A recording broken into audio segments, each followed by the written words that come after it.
आषाढी एकादशी दिवशी पुण्यभूमी पंढरी नगरीमध्ये येणाऱ्या सर्व वारकरी माऊलींचे तसेच शासकीय महापूजेस येणारे महाराष्ट्र राज्याचे मुख्यमंत्री माननीय नामदार श्री एकनाथजी शिंदे साहेब यांचे पंढरपूर नगरीमध्ये सहर्ष स्वागत स्वागतोत्सुक आमदार श्री समाधान महादेव अवताडे, पंढरपूर मंगळवेढा विधानसभा मतदारसंघ। दर्शक हो नमस्कार, वेधकमध्ये स्वागत आहे। मी प्रशांत आराध्य। उजनी अपडेट 17 जुलै 2024। सुरुवातीला सर्वांना आषाढी एकादशीच्या हार्दिक शुभेच्छा।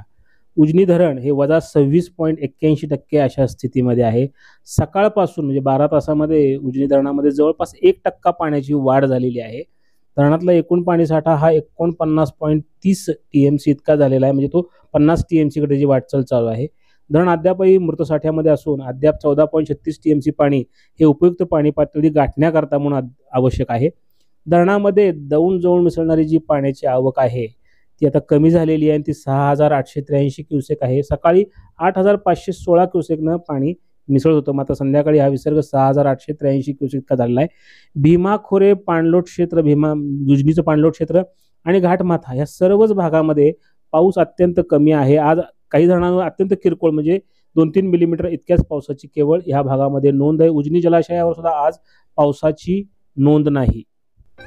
आषाढीच्या महासोहळ्याकरता पंढरपूरमध्ये आलेल्या सर्व भाविक भक्तांचे नगर परिषदेच्या वतीने हार्दिक स्वागत।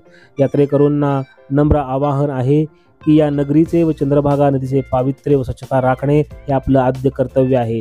सार्वजनिक आरोग्य अबाधित राखण्याकरता दिलेल्या सूचनांचे पालन करून सहकार्य करावे असे आवाहन नगर परिषदेच्या वतीने करण्यात येत आहे। उघड्यावर शौचास बसू नका, शौचालयात पुरेशा पाण्याचा वापर करा, पत्रावळी व द्रोणचा वापर करताना प्लास्टिक व थर्मोकॉलचा वापर करू नका, कचरा व्यवस्थापन करण्याकरता सहकार्य करा, नदीचे व बोरचे पाणी पिऊ नका, नगर परिषदेच्या नळाचे किंवा पिण्याच्या पाण्याचे टँकर मधील पाणी प्यावे, शेळे अन्न, नासकी फळे, उघड्यावरील पदार्थ खाऊ नका, धोकादायक इमारतीमध्ये राहू नका, पार्किंगच्या व्यवस्थांच्या ठिकाणीच वाहनं लावा, रस्त्यावर अतिक्रमण करून रहदारीस अडथळा निर्माण करू नका, या सूचनांचे पालन करावे असे नम्र आवाहन नगर परिषदेच्या वतीने करण्यात येत आहे।